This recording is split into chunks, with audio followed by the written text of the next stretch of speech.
What would you think of the public thinking that somebody who affirmed that sometimes we should bend the law has become the ombudsman of this republic? I do not have time really to read the social media, but my position is different. I am a believer of the rule of law. I was a justice for several years at a regional trial court. When I was a regional trial court, I adhered to precedents.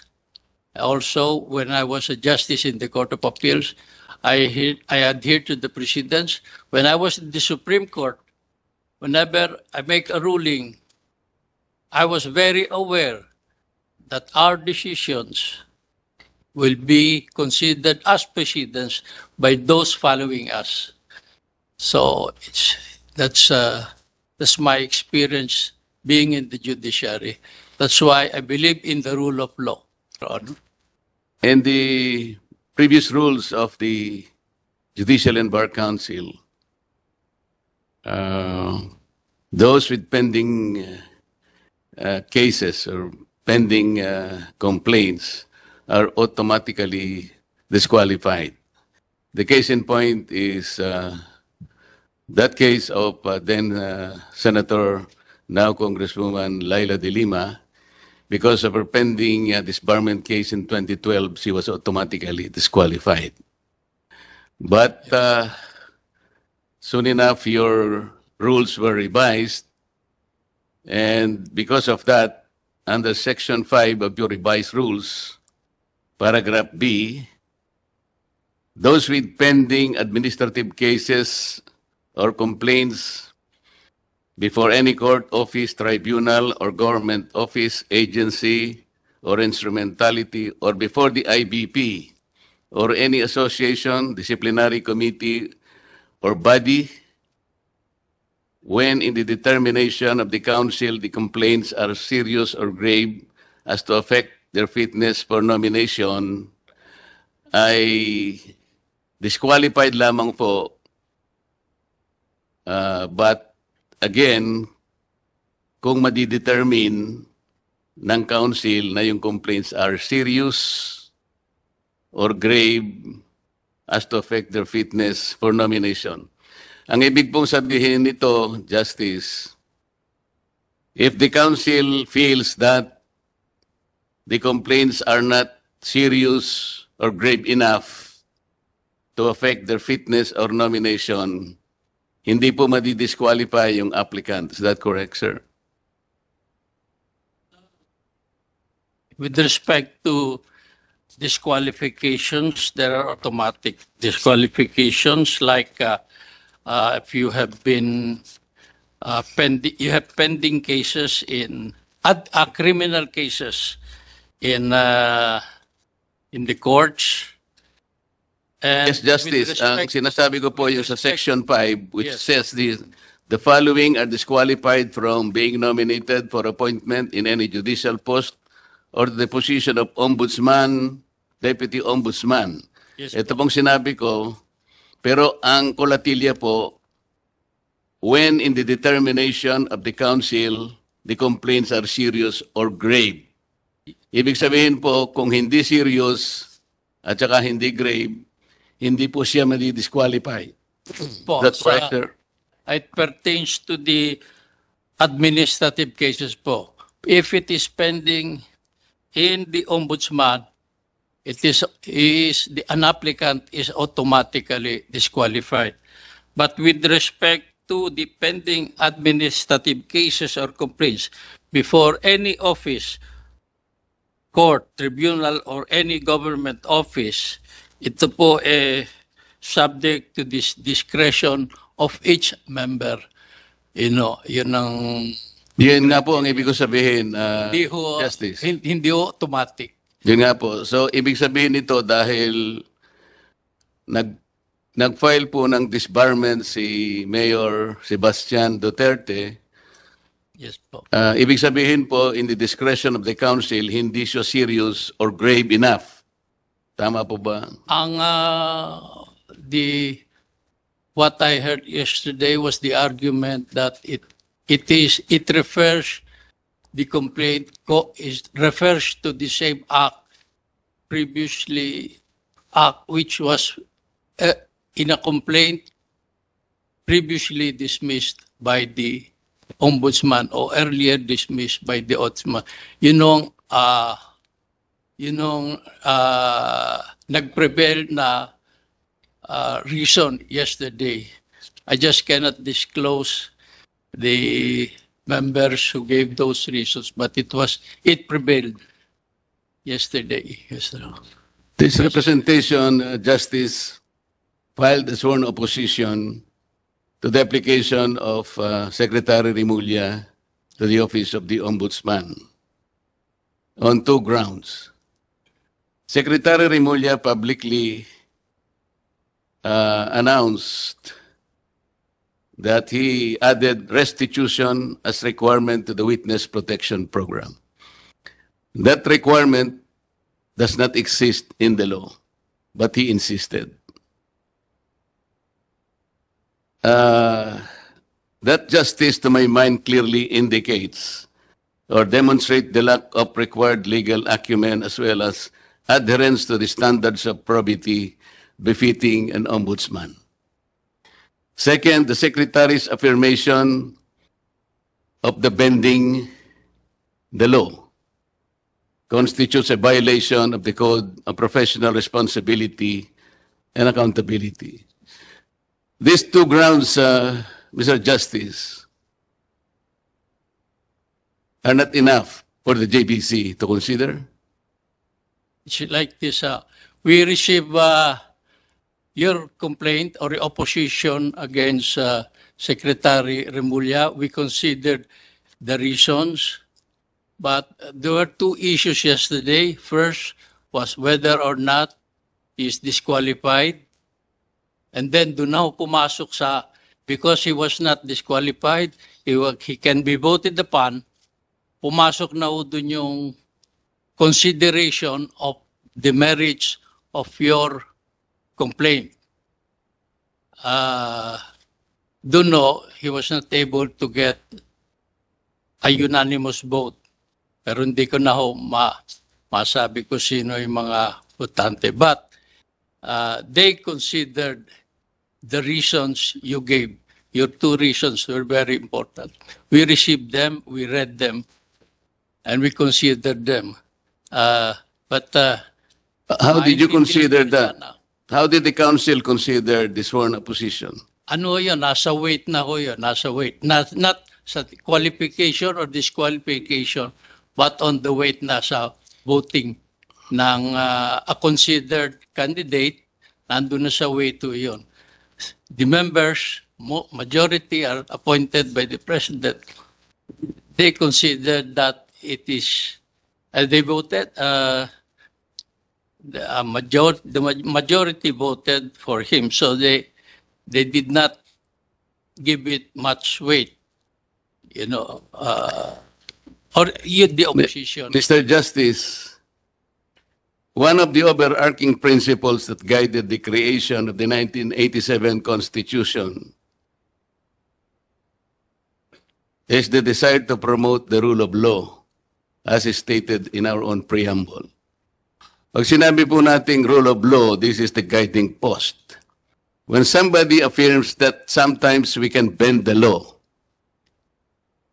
or the JBC took that very lightly, Mr. Justice? No, Your Honor, in the interpretation of the law, we can be strict, or we can be, what do you call that? For example, in the interpretation of the Constitution, if you are a strict one, they call you an originalist. And if you want to adapt to the times, they call you are a believer of the living Constitution. I don't know. We're not interpreting the Constitution, Mr. Justice. Yes, sir. I'm asking you whether the rule of law is still the foundation of our Constitution. It is very much the foundation. When somebody affirms that the law can be bended, that is inconsistent with the Constitution. Don't you think so? Yes, I agree with that, but sometimes it depends upon the context of how it is used, the bending of the law, whether it is freely, if they are interpreting it liberally. Did you know how it was used, Mr. Justice?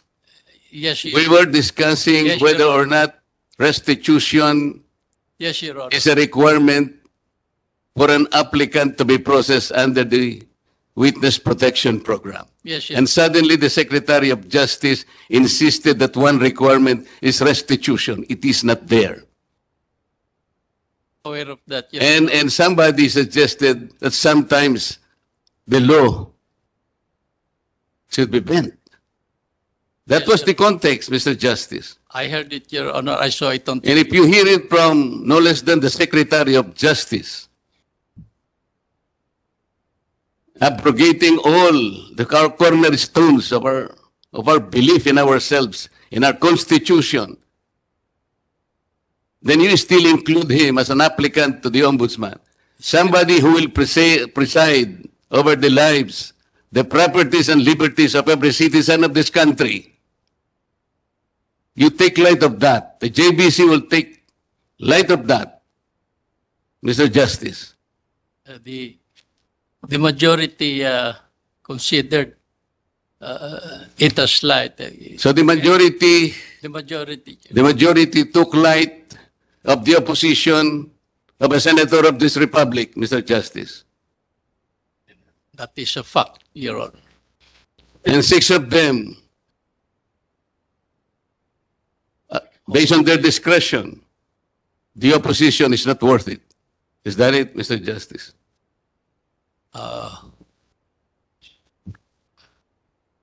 There were six yes, excluding the secretary himself, because he is also a member of the Judicial and Bar Council.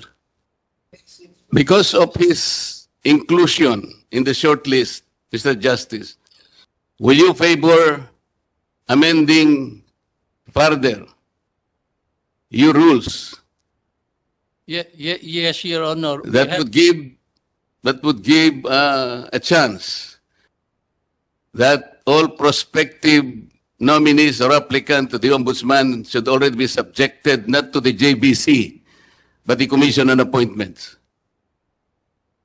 It's up to you, Your Honor. It's only a suggestion, Mr. Justice. But with respect, Just thinking aloud, Mr. Justice. yes, Your Honor.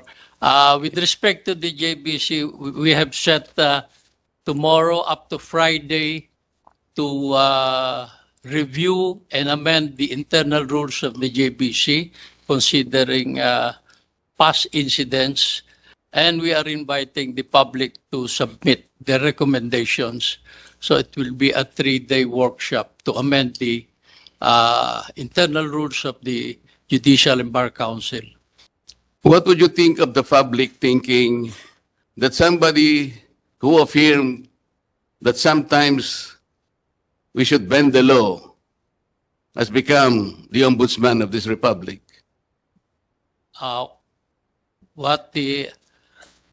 I do not have time really to read the social media, but my position is different. I am a believer of the rule of law. I was a justice for several years at a regional trial court. When I was a regional trial court, I adhered to precedents. Also, when I was a justice in the Court of Appeals, I adhered to the precedents. When I was in the Supreme Court, whenever I make a ruling, I was very aware that our decisions will be considered as precedents by those following us. So that's my experience being in the judiciary. That's why I believe in the rule of law. Thank you, Mr. Justice. Any more questions from the floor? Mr. Chair.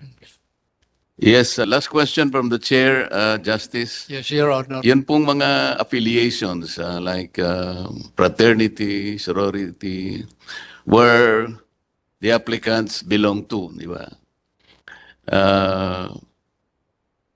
Paano po kaya, do you have some suggestions? Baka sakaling merong mandatory inhibition because alam po ninyo pagka kasama sila sa, malakas po ang impluensya talaga ng mga affiliations. I think that's an open secret.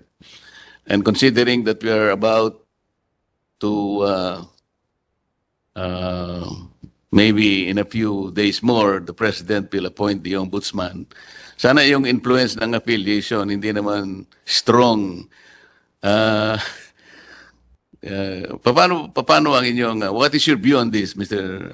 In my experience, so, at the present time, classmates hindi ho ground for mandatory inhibitions, pati brotherhood in the fraternity, hindi rin automatic ang inhibition, hindi rin mandatory.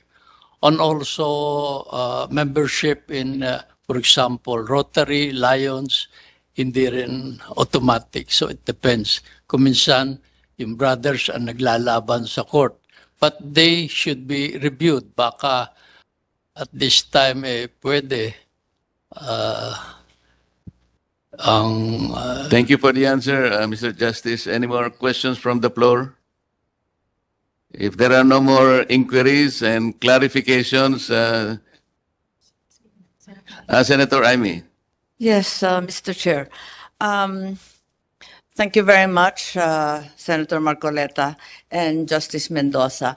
I am, however, deeply disturbed, nay, alarmed, by the responses of Justice Mendoza to the questions of the chair, of Congressman Garbin, of Senator Villanueva, and those of myself, casting a doubt on, indeed, the probity and independence of the Judicial Bar Council. At this juncture, therefore, I am unable, without further clarification and more responsive and adequate answers from the Justice, to support the appointment of Justice Mendoza. I'm sorry po.